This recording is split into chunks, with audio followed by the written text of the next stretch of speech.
Hello and welcome to India's World. Prime Minister Narendra Modi and US President Donald Trump struck a common note on terrorism as they met for the first time at the White House last week. Now, the two leaders vowed to fight against terrorism, saying that it was their topmost priority. Both countries also pledged to deepen security and defense cooperation. Now, the US cleared the sale of Predator Guardian drones to India, which builds on the US's recognition of India as a major defense partner.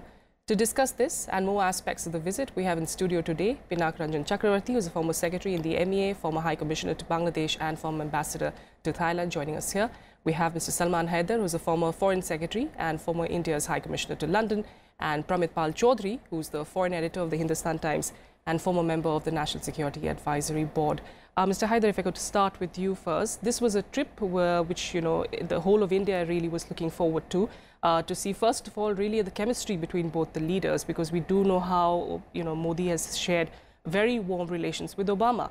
Apart from that, there was this little bit of awkwardness that came right before the trip when Trump, of course, spoke about the climate deal and India's handlings perhaps in it. India, of course, denied all those allegations.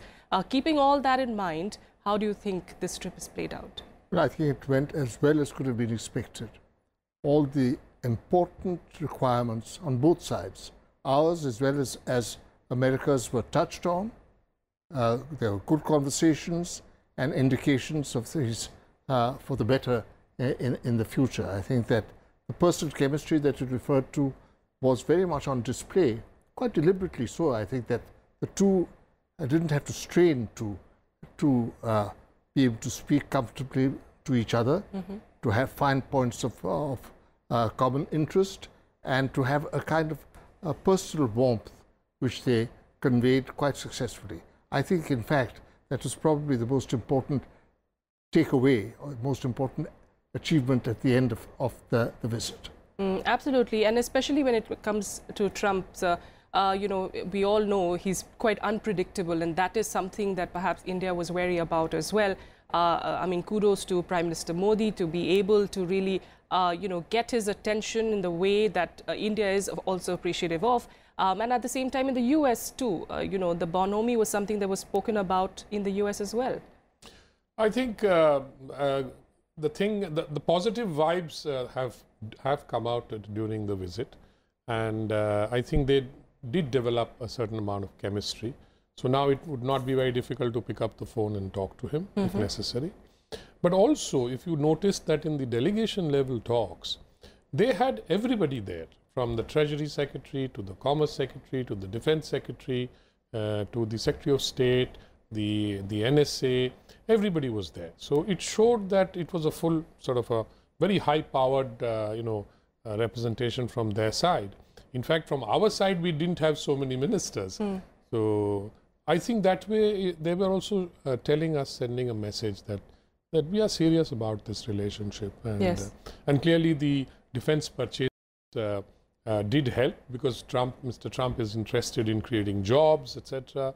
So that does create jobs in the US. And then, of course, there are other sort of okay, one can say that this is all transactional, and these are.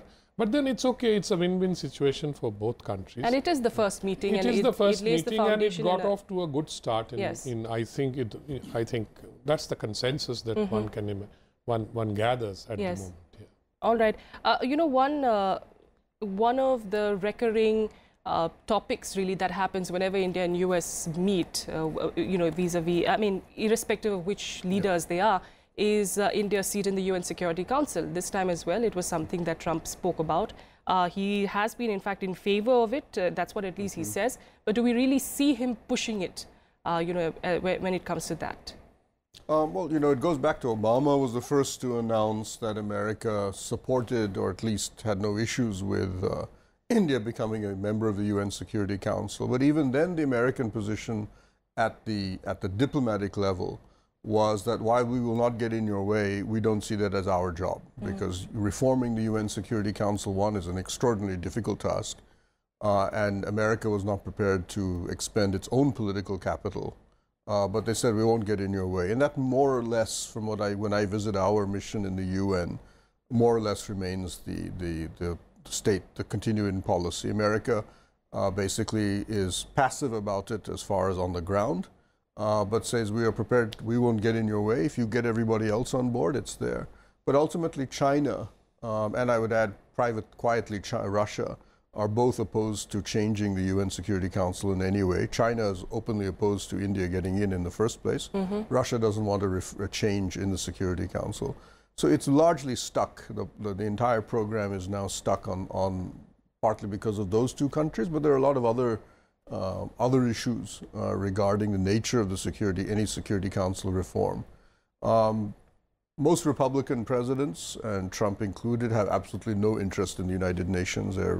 They are generally hostile to the United Nations as an organization, and Trump, being almost an isolationist or unilateralist, finds multilateral organizations as a whole something that he really doesn't care about.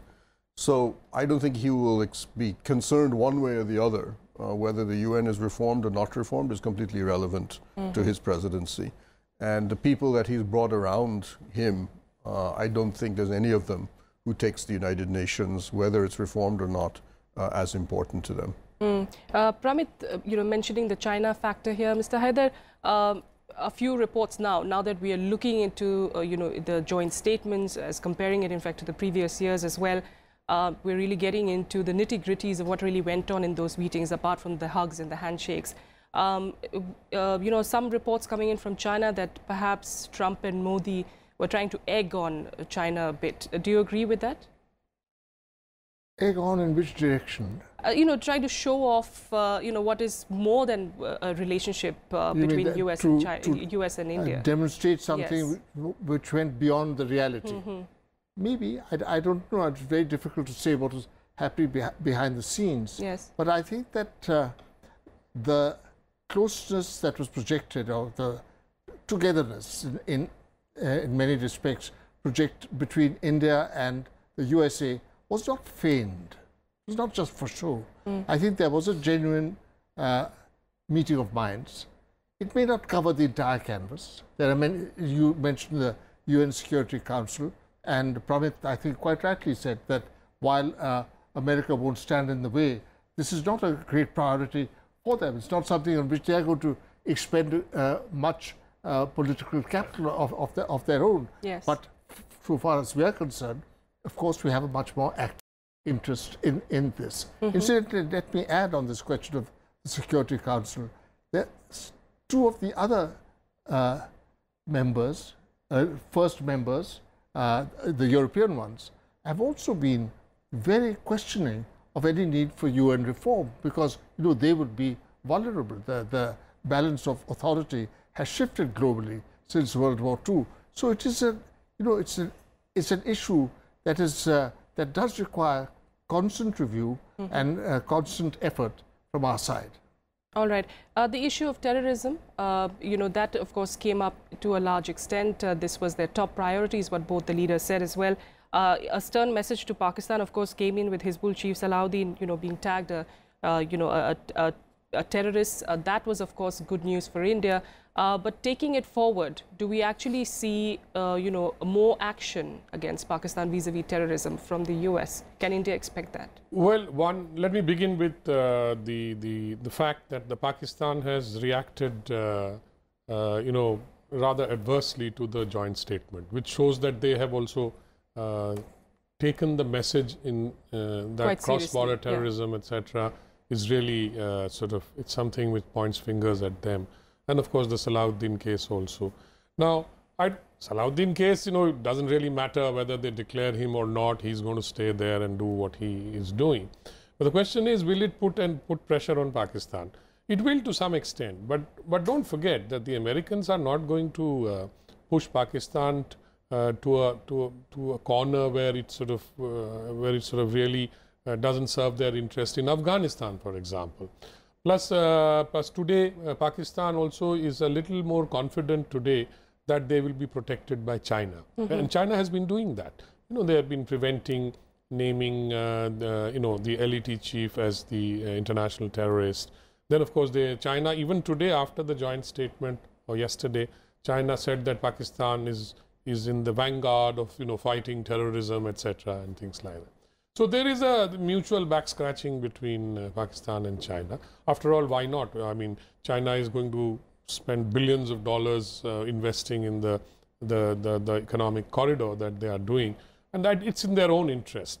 And Pakistan thinks that that's the way they can satisfy their own insecurities vis-a-vis their both economic insecurity as well as say the political insecurity, and maintain their hostile posture that they have done and continue doing what they have been doing in Jammu and Kashmir, etc. So they feel they have an umbrella to carry on with these things. But I don't know whether they can assume that they can carry on with these things without any cost. After all, the Financial Action Task Force has already named Pakistan as put Pakistan in the dock, really, because they have not done what they are supposed to do in terms of squeezing terrorist financing and many other aspects. So even today, if you read the Dawn newspaper, there's a big article on that Pakistan is still in the dock, and if that happens, that can deal a body blow to the Pakistani economy, because if financial sanctions come into play on the issue of terrorism, that can cause a lot of damage. Pramit, we understand Afghanistan came up for talks as well during the discussions. But when you talk Afghanistan, you cannot not talk about Pakistan as well. How can you really work it out like that? So in that sense, do you see anything working out for India and US with Afghanistan? Yes, I think we'll see. What's been interesting is that under Obama, you saw an administration that was determined to pull America out of Afghanistan militarily. And if that allowed the Taliban to come to power, that was completely acceptable to Obama. Trump, curiously himself, is not very enthusiastic about fighting in Afghanistan. But he's chosen a national security team, his national security advisor, Master, his Pentagon chief, Mattis, and his Homeland Security Secretary Kelly, all of whom are Afghan war veterans. They're all people who fought, or all generals who fought there. And they are very clear in their mind that America still has to keep fighting in Afghanistan. And what Trump announced, very unusually, and this is because he is a relatively unusual president, is that Mattis, his Pentagon chief, would decide the Afghan policy. He just basically said, I'm giving it up to my own secretary because I'm not really all that excited about these micro details. And Mattis immediately said, in that case, I'm going to be increasing the number of troops. I'm going to send thousands of troops back into Afghanistan, if not to win, but to at least force the Taliban to the negotiating table and allow the Kabul regime to negotiate from a position of strength, which is exactly what the Indian government wants. They were very frustrated with the Obama administration's line of let's just walk out and we don't really care what happens. So on one front, for Pakistan's military in particular, they're very unhappy that you now have an administration that is effectively saying that the Pentagon decides the policy, and the Pentagon is clear, we're going to fight. So you're going to see America go back into Afghanistan. The other thing is that Mattis privately has told people, he says that Pakistan, partly because of his own experience there, he says, I understand the games that Pakistan plays with us, were his words to some of his aides. And so his game is to see how much he can squeeze Pakistan in a manner that allows him to sustain the war without being overly dependent on Pakistan. So they're keeping the number of troops to a relatively lower level so that they can depend on the supply lines out of Uzbekistan and so on. But more importantly, I think, is what we're reading coming out of Washington is that America believes, and this is interesting because in the joint statement it mentions that action against safe havens is acceptable. I mean, Modi took it to say that if I do a second surgical strike, I've got approval. But the other side of the story, and what we're getting out of Washington, is America will now resume drone attacks across the Pakistani border from Afghanistan against organizations like Haqqani and so on, which target American soldiers. And therefore, one of the reasons that Pakistan is not very happy with this joint statement is, in effect, it says that US and India will both attack Pakistan as and when they wish over the issue of terrorism.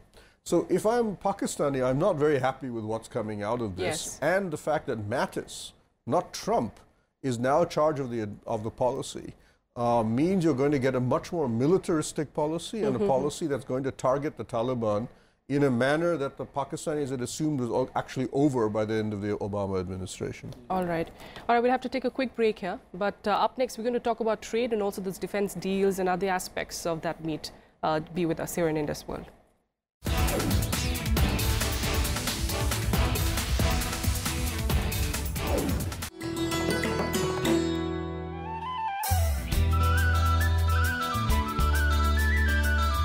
Kaziranga National Park, a World Heritage Site. 430 square kilometer area sprinkled with elephant grass meadows, swampy lagoons and dense forests is home to more than 2,200 Indian one-horned rhinoceros, approximately two-thirds of their total world population. The park is also the breeding ground of elephants, wild water buffaloes and swamp deer. Over the time, the tiger population has also increased in Kaziranga.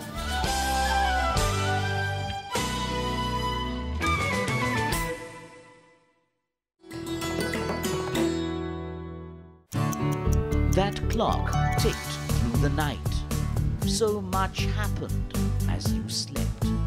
So much you missed. Wake up to a complete roundup of news from India and abroad. Politics, strategy, business, sports. Keen analysis to kickstart your day. Watch Breakfast News weekdays at 8 a.m. on Rajya Sabha Television.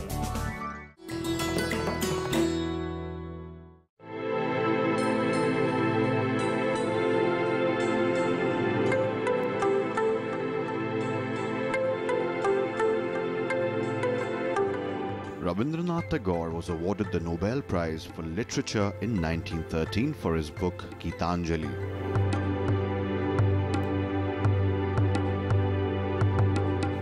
In 1950, he composed the music and lyrics for India's national anthem, Jana Gana Mana. And when Bangladesh became independent in 1971, they chose Tagore's song, Amar Shonar Bangla, as its national anthem.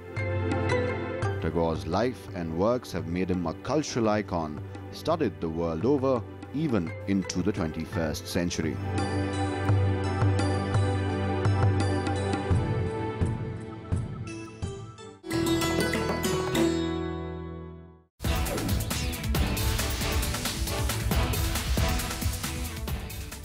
Welcome back to India's World. We're talking, of course, of the Modi-Trump meet and what we've achieved, at least in that first meeting between both the leaders. Mr. Haidar, we were going to talk about trade. Donald Trump, of course, has been in favor of bilateral trade deals. It was, of course, discussed to a certain extent here as well. But, with India now entering a GST era, can things change? Is this something that both sides are looking forward to? Well, trade is something that Mr. Trump has insisted on. He wants more trade, not with us alone, but with the world, and he wants fairer trade. He wants the terms of trade to be examined, and he thinks it is skewed against American interests. He wants that to be rectified. So this is a matter that did certainly figured in the discussions. How do you set about doing that? India has a favorable balance, not a very large one, but it's a favorable balance with America, not enough to create grumbling and bad blood between them, but something which is at least mildly measurable. India, the terms of trade or something are also not so intrusive that that they attract criticism by people who put American interests first. But what did happen, let us remember, while Mr. Modi was in America, a deal was announced for a large number of civilian aircraft. Now, how long that will take, what the size of it is to be seen. But it certainly showed the timing of it, the nature of the deal, showed that there was Indian sensitivity to American concerns, and Mr. Trump spoke in terms of applauded the decision, spoke in terms of jobs, job creation, and it'll get sort of the production lines working and so on. So it was given a very positive reception. And this arrangement, this kind of agreement between the two sides was clearly something that helped in the atmosphere and in the conclusion of the visit and bringing it to end on a very positive note. Okay, all right. Mr. Chakravarti, you know, the drones that we spoke about, the Guardians, there is a caveat. It is, of course, coming, but it's coming without the weapons systems. You know, it's more of surveillance.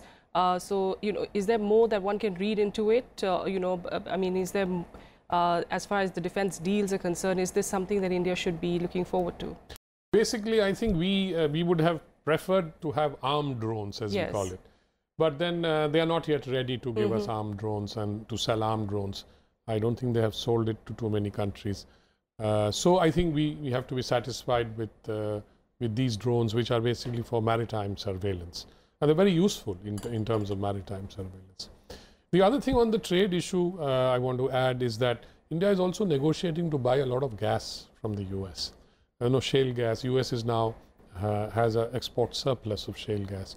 But it's got tied up into various, you know, regulatory issues in the US as to who they should sell it to, etc., and things like that. So there are a lot of regulations involved there. The other major grouse of the American business community is, of course, India's relatively higher tariffs in terms of goods, import of goods, and also the investment sort of regime.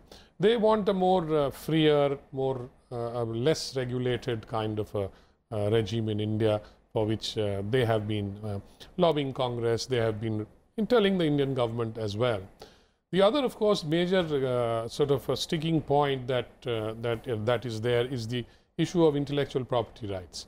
You know, prices of, for example, medication, prices of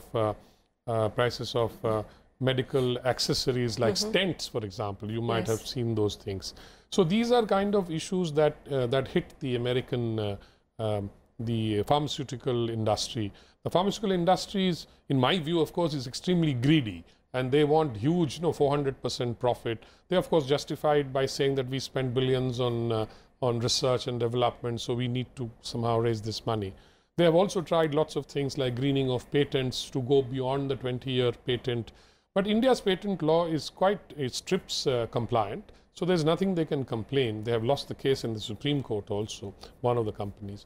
So, but that's a grouse that they will have, because India is a big and growing market. Yes. And they want to sell, but at their own terms. Whereas India would say, look, you can't have your own terms all the time. I mean, there are some areas perhaps we can agree, but some areas we will not. We have a large population which needs access to cheap medicine, cheap medical sort of care. So I think that's an area, the IPR issue is going to remain for quite some time. All right. Pramit, has this anyway set the tone, a good tone, for how things are going to look like in the future as far as these two leaders are concerned?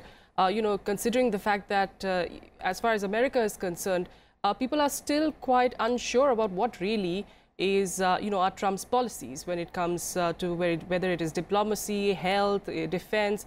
You know, he's still trying to get into the groove, if you could say so. You know, a lot of people still actually gauging him, whether he really has a grasp of what's going on really across the country.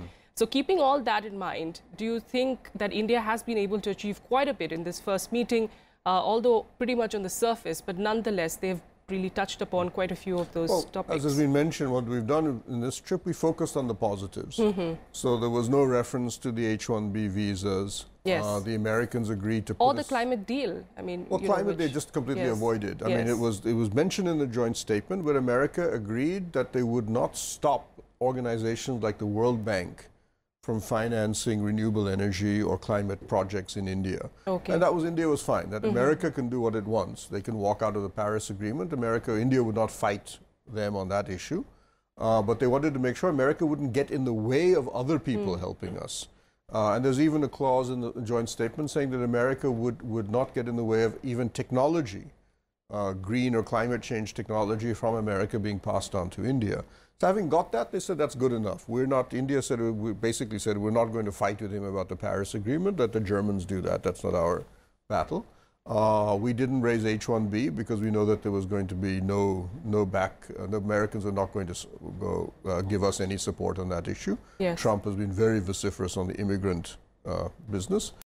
Ultimately, it's Congress that makes that decision. So if you're going to lobby, you go to the Congress and avoid the president.